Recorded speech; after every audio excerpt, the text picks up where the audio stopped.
All right. So, anyways, welcome back to what would be episode 4 probably. Eventually, I don't know. We split it up, but a few things to talk about.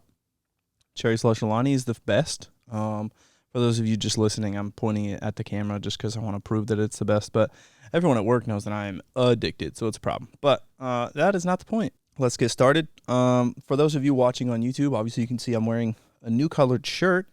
I ordered let's be real, it was like $200 worth of samples, just so I could press some on and see how I like it. So I'm gonna be posting about some ideas, some opinions, that kind of stuff on my Instagram at least, possibly Facebook as well, just because they're not necessarily one and the same in terms of activity. I know my mom and my grandma will see the Facebook one, but everybody else will see the Instagram one. So give me your opinions on colors, hoodies. I did some long sleeves, although it's 72 right now and it just got done pouring outside. It's still pretty toasty in the warehouse. So although I made some long sleeves that actually I honestly like a lot, probably not going to be able to make it through even one chapter, let alone both that I'm going to read today with a long sleeve on. So I did some zip up hoodies as well, so I'm gonna see how I like those, whether I do front, back, whatever. Lauren's got some opinions, so we're gonna try them out. But without further ado, let's get started.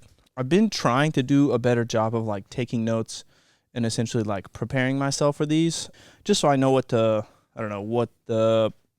main things I want to point out are in the end or even in the beginning. But yeah, this chapter has a lot to do with my dad, so let's hopefully not get too emotional in front of everyone that I don't know. That's super uncomfortable for me, but shout out to my dad. I think this is chapter 5, hard work plus patience. We all have role models we look up to. It's not uncommon for us to have multiple role models for multiple reasons, and I feel like the reasoning behind that is because nobody is perfect. We each have our own set of struggles as well as strengths. You can look at one individual because they care for their family well, but they don't necessarily shine bright in other areas. You may look at another individual because they have all the nice material things you want, but they may not have a family to share it with. Not that there's anything inherently wrong with not having a family, nor is there anything wrong with having a bunch of nice things. Not everyone chooses to do the same things with their lives. The freedom to choose is what makes life great. What makes America great. A few people inspired the title that I chose for this segment. The first and most obvious person, one of my favorite music artists in general, is Nipsey Hussle. Rap music is at the top of my list for the best genre of music, and at the top of that list is Nipsey Hussle. I admit I've only been a fan of Nipsey's for about 4 years or so. I think that would make probably 5 years by the time this comes out, but reason being is that I was just unaware of him and his music beforehand. A close friend of mine sent me a link to his music on Spotify. He mentioned that I would enjoy his music based on my preference for quality lyrical content paired with a solid beat. My guy could not have been more right. Been a fan ever since. Anyways, aside from the music, I learned a lot about Nipsey. He gave back to the community he called home in any way he could. His lyrics encouraged younger kids with a similar upbringing and background to follow a different path, to be your own boss at all costs. Ownership is something that he speaks about frequently, and owning yourself, your mistakes, your past, all of it, but to be looking forward to the future. Reading books is how to be cool, which isn't popular in any younger crowd, let alone where he grew up. Reading books and educating yourself outside of the basic in-the-classroom requirements has always been seen as quite the opposite of cool. Nipsey's influence and character in his neighborhood allowed for real weight to be associated with his words and genuine consideration in his lyrical teachings. One of the most recognizable quotes, "Life is a marathon, not a sprint," teaches you a lot if you truly sit down and think about it. That's exactly what I did. Along with having his music on constant repeat in my ears, you cannot allow yourself to be discouraged with all the work there is to be done when you are only one person and there are only 24 hours in a single day. Focusing on those wrong things will have you paralyzed and immobile. Inaction kills more wants and dreams than failure ever will. Nipsey wasn't just about making music that sounded cool either. He proved he believed in what he was saying by being about that action. He bought the strip mall on the corner of Crenshaw Boulevard and Slauson Avenue and turned it into the location of the Marathon clothing, and thus the brand was born. He provided honest employment for people who may or may not have had the opportunity to work elsewhere and opened other establishments like a local barbershop. He did what he could with what he had and truly tried to make a difference in his community. Although I may not be able to personally relate to a large portion of his lyrics or the Crip life he was raised in, outside of that stuff, I really do believe in what Nipsey stood for and what he was trying to do for his neighborhood, his brand, and rap culture. You must be willing to work for what you want. Never assume you are owed anything from anyone, and do not expect it at all to just fall in your lap instantly. That is just not how the world works, and it never has and never will. The environment of Crenshaw where Nipsey grew up could have swallowed him whole and made him just another statistic. Nip knew there was another way and used rap to avoid that. Again, he used tools he had to create something to show people there was another way out. He set an example and established a legacy that would unfortunately outlive him. Nipsey was murdered outside his clothing store in March of 2019. Quite literally the first celebrity death that had ever had any sort of real impact on me. Usually I would roll my eyes at people who get upset or emotional about a famous person dying that they never met. But God has this interesting way of giving you perspective. You're not really that much different than the people around you. You have simply yet to experience some of the things that they have. Nowadays, I'm quite a bit slower to judge someone's reactions to those types of situations because I now know what it feels like. Something that Nipsey mentions in his song Dedication featuring Kendrick Lamar is that it takes hard work plus patience, thus the chapter title. To put a bit more relativity to the title, people close to me that embody the idea are people like my dad. Another would be a close friend of mine named Sean. Shout out to Sean. This is all of his warehouse and equipment that we're using, so thank you.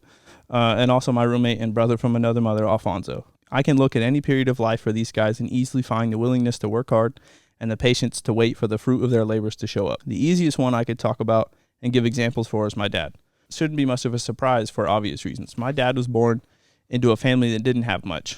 I knew that growing up, but only recently did I learn how little not much really was, which explains a lot about how I was raised throughout childhood and early adulthood.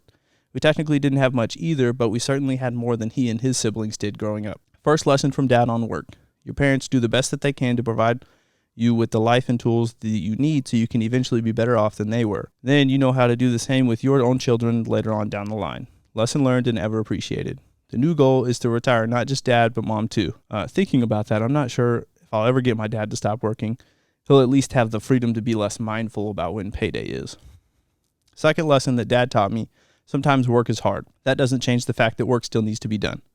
Dad is an electrician and has been working in and outside since before they adopted me at 7 years old. I'm turning 26 this year. By the time this comes out, I'll be closer to 27. I cannot imagine working outside in the dead of winter or the heat of summer. I'm such a weenie sometimes it isn't even funny. Especially when I get cold. I hate the cold more than I hate the most extreme heat of summer. Here in Oklahoma, you might get to experience both within about 48 hours. Seriously, ask any seasoned Oklahoman, and it is absolutely bonkers. Something I don't ever hear from Dad is complaining. He's usually up before anyone else in the house, dressed and ready to go, dogs fed and let out, and even sometimes clocking in by the time anyone else wakes up. Dad goes to work and never complains because he has a family that relies on him. He has a paycheck to bring home that provides food on the table, clothes on our backs, and gas in all the cars, and electricity and water in the house that we reside in. Dad never went to college. Even back when Dad was graduating high school and colleges didn't try to scam you out of an arm and a leg for nonsense books and tuition fees, college just wasn't an option. After graduating, Dad went straight to work. Dad has patiently done his due diligence to stay up to date and educated in his professional field through the years. Occasionally there will be a weekend class that he will attend. There are YouTube lectures he will watch and even articles on the internet he reads after dinner, even in the evenings. Aside from being an electrician, Dad has a basic level of knowledge for just about anything I can think of. When I was younger, I could never wrap my head around how he did it. Who in the world has that kind of brain capacity or the time to learn all of it, let alone remember it and apply it when the opportunity presents itself? Now that I'm older, I realize old Dad has just been around quite a lot longer than I have, and I still have a great deal of learning to do myself. I'm certainly always game for it. I will always remember having a particular conversation with my dad sometime around the week of his 50th birthday. I was giving him a hard time about being old and asked him how it felt being 1 year closer to retirement, and he gave me a perplexed look and asked me what I meant. Dad, retirement. When you no longer have to go to work anymore, aren't you excited to be closer to the point where you do not have to wake up early and go to work every day, I asked. He laughed my question off and replied, "Who said I'm retiring? Retiring is for quitters," which is still to this day hilarious. But even if I were to try and retire from working, the work will still be there. Someone will still have to do it, and I don't see any reason why that can't be me. At the time of that conversation, I thought my dad was completely crazy. Who doesn't want to retire from work? Why on earth would someone want to continue getting up that early and proceed to put themselves through those changing weather conditions and only have a couple hours in the evenings to do what they wanted? I internally told myself that surely my dad didn't mean that, and he was just not ready to stop working because he still actually enjoyed it. And possibly because he wasn't financially there yet. I'm a little out of breath. This is embarrassing. A few years later, I got to see what my dad was talking about, and not in a way that I ever want to witness again in my lifetime. Dad worked for a local small business of electricians owned by one guy for as long as I could remember. Periodically, I would hear of people being let go and certain company vehicles being sold soon after they no longer had someone to drive them. At the time, I didn't really piece together what that meant. I just figured it was something that happened periodically. Maybe the guy being let go wanted to leave or deserved to be terminated because of his poor performance. That happens all the time, all over the place, in any workspace, so I didn't give any mind to it. Then one day, I woke up and walked into the kitchen to see my dad home from work. I thought it was odd and asked what he was doing home so early. He looked up from his sandwich with puffy red eyes and said, "Getting laid off." Being around 20 years old, working at Chick-fil-A and no longer living with the intention of attending college, I had no idea how to respond to that. I didn't know why the company would let my dad go. He had been around since the beginning and more than likely knew the most compared to anyone else. I did the only thing I knew how to do, told him I was sorry, and gave him a massive hug. Not much in terms of financial help, but that's my dad. Anything and everything I could do, I was willing. Dad assured me that he was fine and he would begin applying to other jobs soon. For the next couple of weeks until he landed his job, I really learned what my dad meant by there will always be work to do and someone will still need to do it. Dad almost never sat down unless he was eating or filling out job applications. He walked around every square foot of the house with a screwdriver in one hand and his hammer and tape measure hanging off his belt loop. Dad was fixing things that I didn't even know were broken. Hey, you know what though? What do I know? The closest thing to electrician I ever got was unhooking my PlayStation from one room/TV and moving it to the other. I wouldn't even know where to begin with anything more than that. I think it's still kind of that way, but later on, a bit after Dad was well into his new job at a much larger company, I learned that Dad never did anything wrong. The guy who owned the company he worked for decided he wanted to retire, so he just sold all the equipment and vehicles and let Dad go. Dad was one of the final 2 employees at the company. I have never met that man in my life, but I can for sure tell you that I am no fan of his, nor will I ever be. Hope retirement sucks, dude. Just kidding. That's a little mean, but it's my dad, so I'm sure you guys can understand. Next up is my guy, Sean. Sean was born and raised in South Texas, so hard work is basically ingrained in his DNA. Sean, also quick interruption. I promise I'm not going to give away too much information. I did ask for his permission, but he's like that. He's a real private person, so thanks again. Them Texans are just built different, y'all. I don't even know how to describe it. If you try to tell me you've met someone from Texas who isn't, I more than likely will not believe you. Must be in the rice or something. Inside joke for Sean, if he ever reads this. I actually wrote that down. To this day, I think he's at least read to this part, but the rice joke is because he makes cream of rice and a whole bunch of other rice products. So go figure, right? Sean had a much different childhood than I did. In terms of life being hard, compared to Sean's, my life was an absolute breeze. Sean is a military guy, so again, he's basically built with hard work and hustle hardwired into his veins.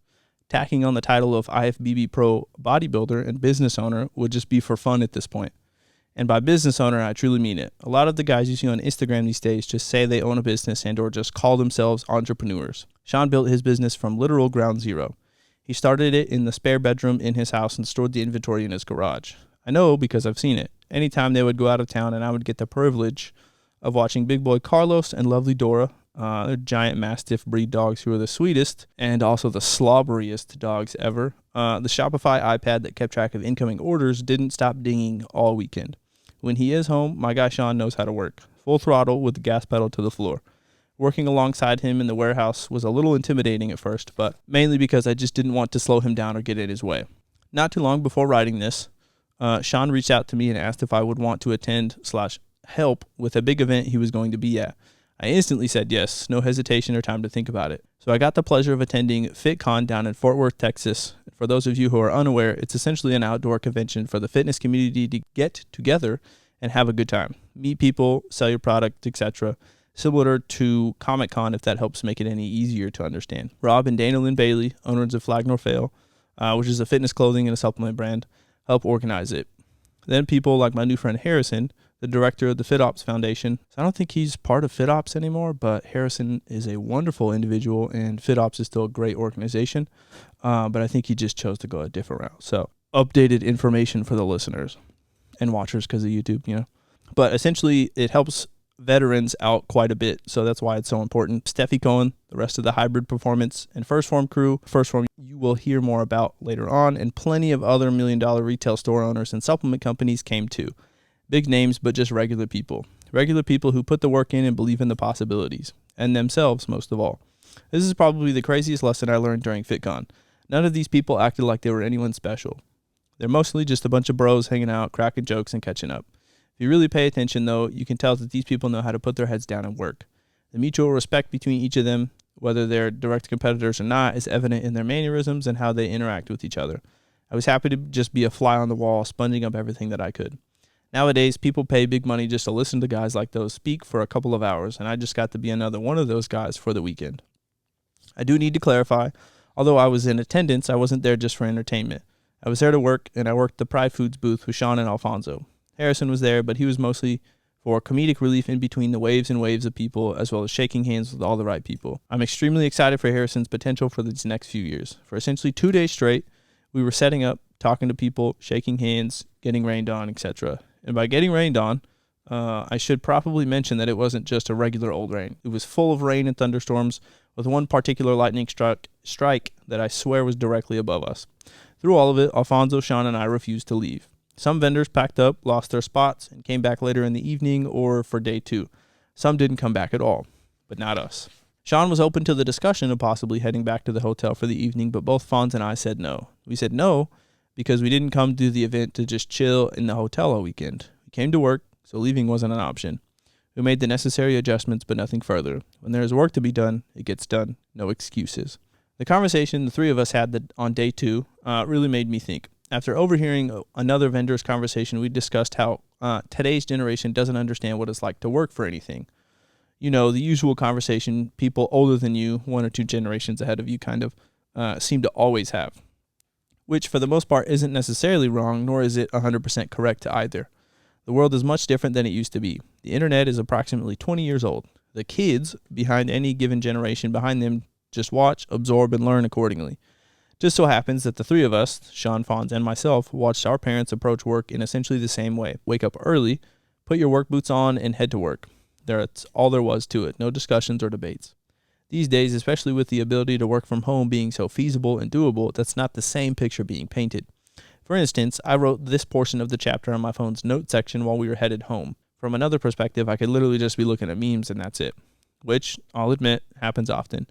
Memes are funny and I always appreciate a good laugh, but the thing is, work is still work. The tools may look a little bit different than they used to, but there is always work to be done. I think the most common association with that quote above about kids these days not wanting to work hard is that our world is full of ease. Efficiency is like a form of currency these days. You could do the exact same job or make the exact same product as someone else, but if you do it quicker than someone else, you're instantly considered the better option. Then, when ease isn't necessarily an option, most commonly what happens is people quit, or they cut corners, which hinders the quality of the goods or services and or halts future progress. Prior to leaving for FitCon that Thursday, I still had 3 days of opportunity to work at my actual job, Triad, as well as a separate client to take care of outside of work. I'm in control of my schedule in more ways than one, so I could have let up on the gas pedal and taken an easier route. I could have gotten a regular amount of sleep, gotten all my workouts in, and made sure that I had plenty of rest in between. But Triad had an incredibly busy weekend ahead, so that was not an option for me. I care about the family of people I work with too much to just have let them high and dry. I pulled my theoretical work boots on. I say that because I wear Chuck Taylors everywhere I go. Currently, as I read this, there's a blue pair on my feet. I did what I had to be done. I worked my full 40 hours for the week, took care of my client, and made sure the rest of my coworkers got the time off that they very well deserved instead of making them work extra because I didn't feel like working myself. All in 3 days. I then headed straight to work that weekend too. I will always credit my upbringing for my work ethic and the people I choose to surround myself with. Your upbringing is not something you can always control, but what you most certainly can control is who you surround yourself with. I was blessed with hardworking parents who were strict and hard on me throughout my childhood and younger adult life. You don't really look at it like that until you get older. Not to mention, they taught me how to properly pick and choose the company I kept. I learned early on how to see through people from my mom. All you have to do is pay attention. People's actions speak much louder than their words ever will. Every single time. After reading over this, it does kind of sound like I'm boasting a bit, which I sort of am, but I intended it on it being proof that I'm not just spitting nonsense out onto the page. Don't talk about it and never be about it. That's weak, that's garbage, and there's entirely too much of that going on these days already. If you see any large commonality in anything these days, it's often wise to proceed in the exact opposite direction. Yes, you may stick out like a sore thumb, but that's the point. You very well may be following the rest of the sheep herd straight to the slaughterhouse. Or I guess technically the biblically accurate reference would be like off the cliff or into the ocean to drown. Well, that's really bad. I don't know off the top of my head, but you guys get it. Work is good for you. Hard work is even better for you. Get your hands dirty and maybe even some nasty calluses too. I initially hating having a job immediately after turning 16. My mom didn't even ask me. She just put the application in front of me and said to fill it out. I had maybe 12 hours of freedom after turning the big 1-6. Nowadays, I couldn't imagine not working. I would probably go insane or something. I love to work. The process of everything really makes you appreciate it all so much more. Not to mention, spending your own money feels a whole lot different than waiting for birthday or Christmas money, or worse, asking your mom for it. Last but certainly not least is my go-to guy. My ride or die and truly the brother I never had, Alfonso. Fonz has done more for me than I'll ever be able to list or even begin to repay. Alfonso and I met while working through our high school / early college days at the YMCA. I did a little bit of membership services up front, but we both did an overwatch of the fitness floor and folded towels in the dungeon of a laundry room in the back. Those laundry room conversations are where it all started for both of us. We were the kids that dreamed out loud. We knew that there was more to life than just going to college, getting a decent job, and starting a family, and especially more to life than folding a bunch of freaking towels for barely above minimum wage. Now that I think about it, this current warehouse situation with no air conditioning and no breeze going on feels the exact same way. So that's nice. Those conversations were often overheard and received with laughs, half-hearted encouragement, or worse, harsh ridicule, to be realistic. Those are the people you have to watch out for more than any other, the people who have never done anything with their own lives, so they instantly put down others because it makes them feel better about themselves for not taking action when they had the chance. Whether it was out of fear of failure, insecurity of themselves, both, or maybe something else, I totally get it. I really do. But that didn't stop either one of us. We just waited for them to leave and then continued our usual topic of discussion. Again, if you simply pay attention, those same people at us, laughing at us, had made little to no improvement in anything since. I never forget the first day Alfonso told me to read this particular book and also sent me a podcast to listen to around the same time. The book he told me I absolutely had to read was called Rich Dad, Poor Dad by Robert Kiyosaki. He couldn't really explain it to me, so he just told me to read his copy and report back with my thoughts. The podcast he recommended was called The MFCEO Project by a guy I'd never heard of named Andy Frisella. Thinking back, I believe it was episode number 60 maybe? I'm not sure, but that book and podcast were the definitive catalyst that forever changed my life. To preface a bit, Alfonso and I both tried college. He made it further than I did, but I did try a second time. I thought maybe it was the degree path I chose that was holding me back, so I switched it up the second time around. Nope, that wasn't it either. Alfonso definitely had the guts to drop out before I did, but we both knew what we had to do. I just couldn't bring myself to do it for the longest time. I wasted much more time and money than I would like to admit. We both worked regular jobs upon entering the so-called real world. We weren't quite sure what the plan was yet, but the bills still had to be paid. When I encountered people from my past or family members during the holidays, it was always the same conversation. How's school? Why did I drop out? When was I going back? Etc. I know Alfonso can relate. We both knew that we had a lot of work to do, and due to our choice of action, things would be significantly harder because we didn't have one of those fancy pieces of paper associated with our name. It didn't matter, nor did it change anything. We preferred things that way, or else we wouldn't have done so. Aside from those days of dreaming out loud together, Alfonso and I drew close for one main reason. We understood each other. We both saw the world through the same lens, we were raised by the same type of parental figures, and most of all, we both were crazy enough to think we could change the world. Those are truly the only people who ever do so anyways, the crazy ones. Alfonso has done multiple things to exemplify the chapter title. First and foremost, he weighed close to 300 pounds when I met him. He's lost over 100 pounds of that weight and kept it off. He did it the right way, which is, of course, also the hard way, by changing his diet and exercise habits. Most people just want a magic pill to do all the work for them, and they want it to be done in a month or two. Alfonso spent the greater part of about 2 years slimming down. 2 whole years. That's a bunch of hard work and a whole truckload of patience. Working multiple jobs at one time is not foreign to him either. If it needs to be done to make sure life runs a bit more smoothly, consider it done. No discussion necessary. Some of my favorite things about Alfonso are his character and his determination. He holds to his values no matter the situation and never wavers under any sort of peer pressure. Nowadays, it is mighty hard to find people like that. His determination is truly something to be witnessed.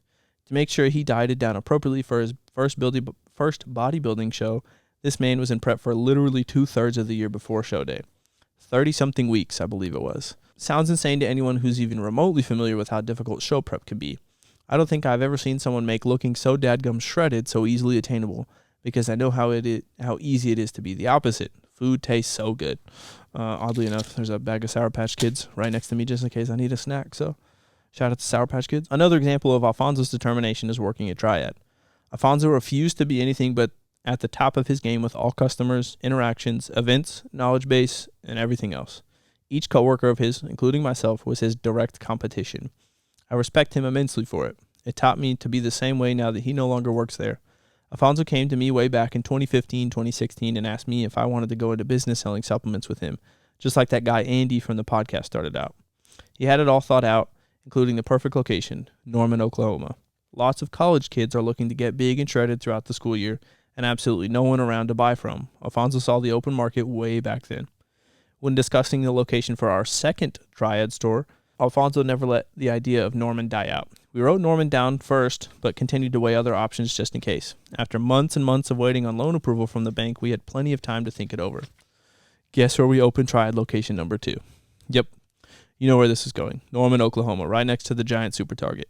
And for the exact same reasons that Alfonso predicted years and years ago, it is absolutely thriving. So a little bit of determination will go a long way. Shout out to everyone at Norman. So Preston, Logan, Christian just took his test today. The written test is like 8 hours long, so shout out to Christian. And Thomas technically, but he's going to be the manager of the third store, so my bad. Alfonso no longer works for the company for the best reason possible. He runs his own business now. I live down the hall from the guy and hardly ever see him. When I do see him, he's usually working on something. At this point, the main thing I focus on is making sure that he doesn't run himself into the ground. He seems to enjoy doing just that, and he's actually quite good at it. So I just keep an eye on him, and I've learned that I need to make sure he knows how he can slow down, but I know better than to try to get him to stop. Stop just isn't part of his vocabulary. Overview lesson for the chapter. Working for anything in life has been, still is, and will always be better than just having it handed to you. Always choose the hard way, the more difficult of any of two paths. Put yourself through it, suck it up, and don't complain. Be the best you can be, and good things will happen. If there is work to be done, just get it done. Nobody cares about why or why not. Difficult or not, none of it. No one owes you anything, nor is anyone coming to save you. Owning your life and everything that happens to you will be the best thing you ever do for yourself. The exact moment you begin to distribute blame anywhere else but yourself is precisely the moment you've lost. Something I pray about often is how grateful I am for the opportunities God gives me. The ability to work in the first place, but then also know what it is to truly work hard. The real-life labor that produces fruit in more than just one theoretical garden, if you will. Grateful to have a job I do genuinely enjoy, and then some. And the best part is the excitement for more. What's next? How much more can I truly handle?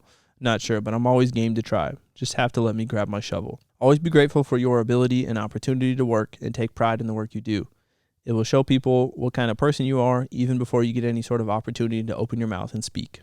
Alrighty, so I'm sure Lauren will do an expert job of cutting this to where you can't tell, but that took like 30 minutes to read through that chapter, so I do apologize for all the mess-ups of my own words, which is embarrassing, but also the slight rambles. That was a hard work plus patience chapter. Rip to my guy Nipsey Hussle.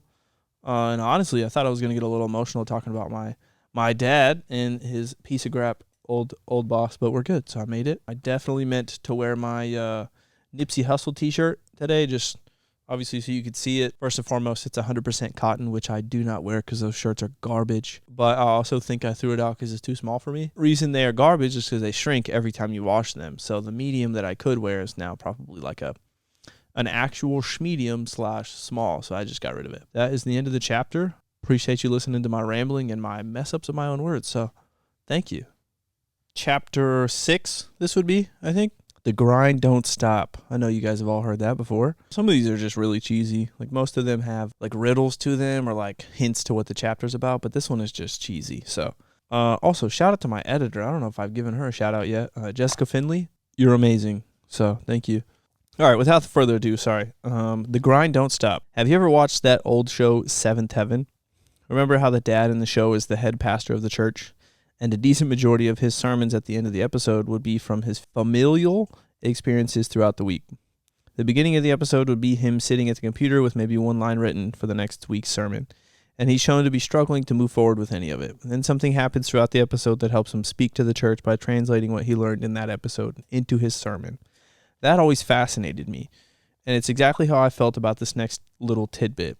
I've been struggling with how to go about it in all the right way. I want to talk about the theme of hustle and the grind don't stop mentality we have, coupled with how we as Christians often ignore what the Bible says about rest or use what the word says about it to be lazy and indulge in the cringeworthy term self-care. I know it sounds crazy, right? Christians taking individual verses completely out of context and twisting them to be more emotionally and culturally acceptable. Truly unheard of, especially these days. But there's a first time for everything, I guess. For those of you who don't know, that is 100% sarcasm. So, now, before any of you get offended about whatever sides you associate with and choose to feel attacked, let me offer some perspective.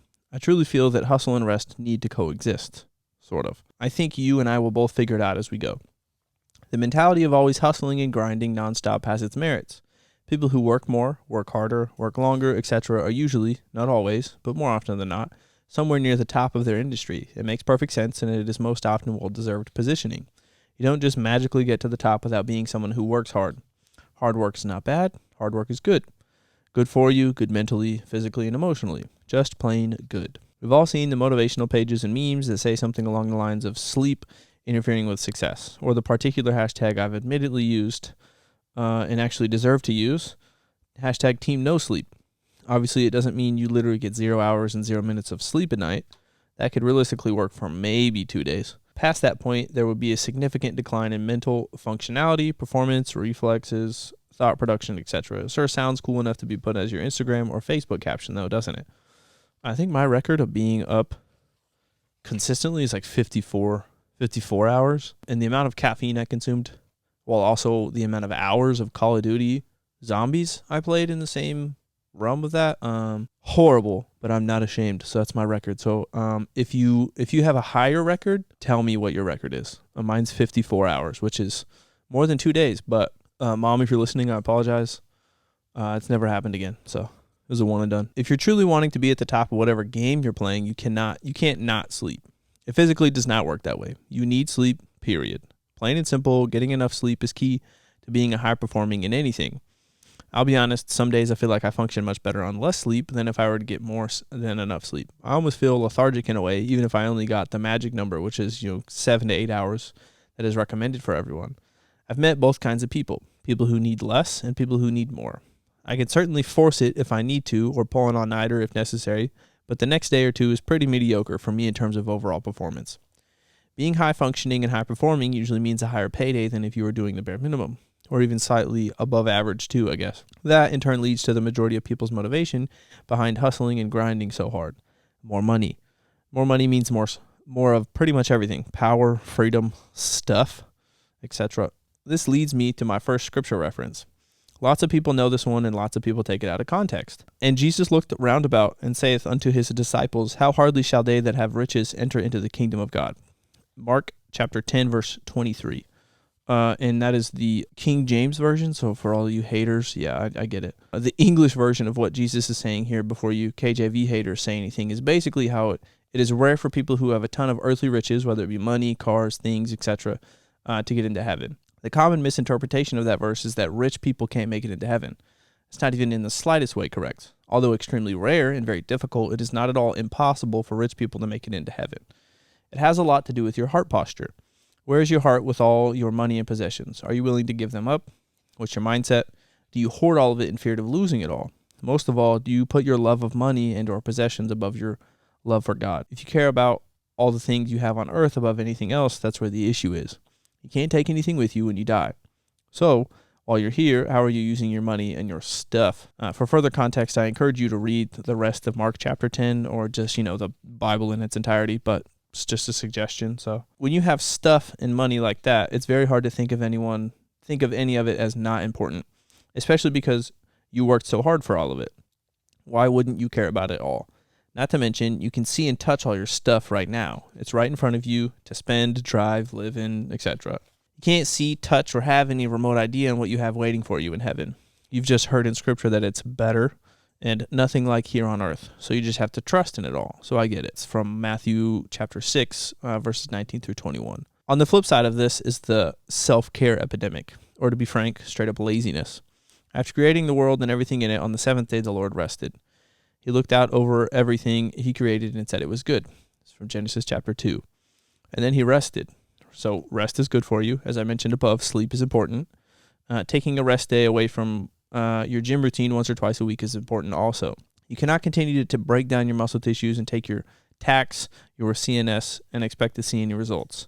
Contrary to popular belief, hashtag no days off doesn't actually work towards your benefit. A common thing I see regarding self-care is what Instagram says it is versus what it really is. Self-care, according to social media, is basically bubble baths with a whole pizza to yourself.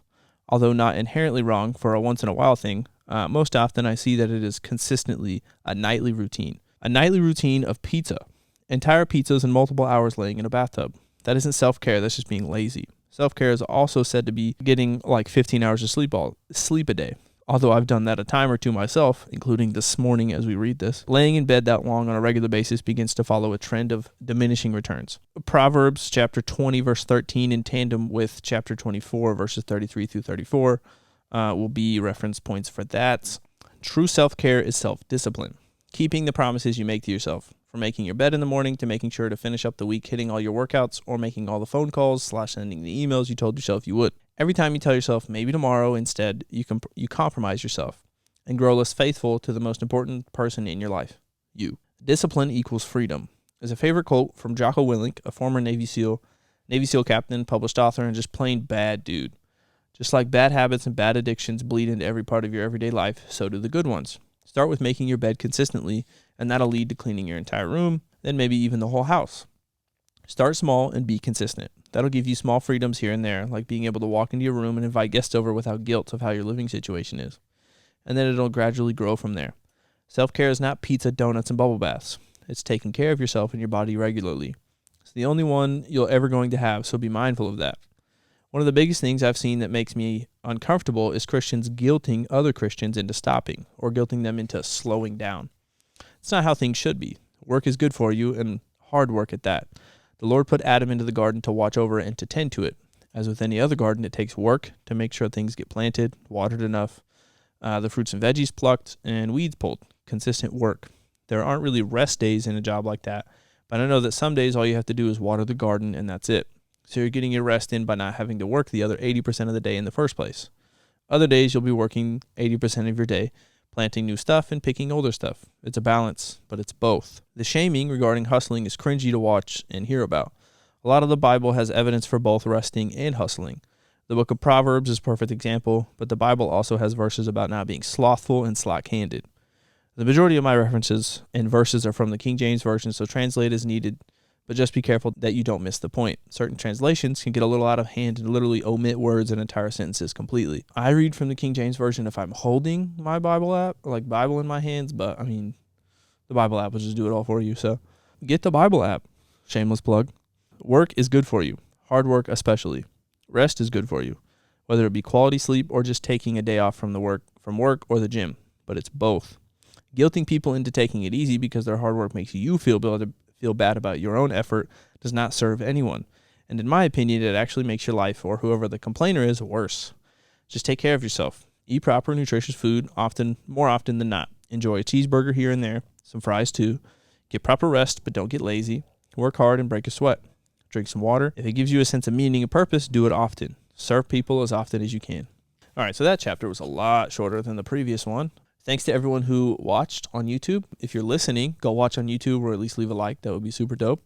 If you're listening, rate it 5 stars on Spotify or Apple or whatever it's on, because who knows. The biggest thing that I notice about my writing and about myself is that although I don't necessarily disagree with everything that I've written, over a year ago at this point, there are always things that I can add or amend just to make it a little bit better, a little bit different, usually better, or at least in my opinion better. I do try to make sure that my personal beliefs and opinions come out very obviously, so there's no question about it. Again, just be you, they'll adjust. The important part is just making sure that you are aware of where you're at, but also making sure that you're not so aware of it that you think everybody else is judging you for it. They will adjust in terms of the fact that if they see your growth opportunities and want to stay around for it, that's very good. But if they're you're this, you're that, but I'm going to leave because I don't like it, does technically also good for you because they're getting out of your way and you don't need those type of people around you. But we do also want to make sure that you are just continually growing to be a better person every day. Be that kind of person. Read my book, go buy it on Amazon, and it'll be cheaper on Amazon. But the reason it's cheaper on Amazon is because they don't do any of the fancy work.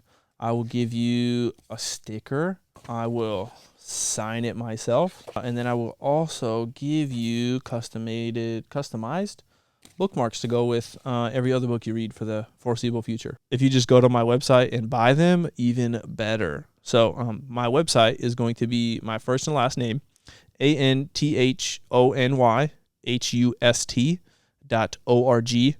And then again, I take care of all the shipping, all the, like, you can DM me with any questions or whatever. That's pretty much it. Thanks for watching / listening, whatever you choose to do. It would be awesome if you did both, but I mean, I totally get it. But it's way funner to see me do all of my like mannerisms and stutters and whatnot on video than it is to listen to. I will see you guys in the next video.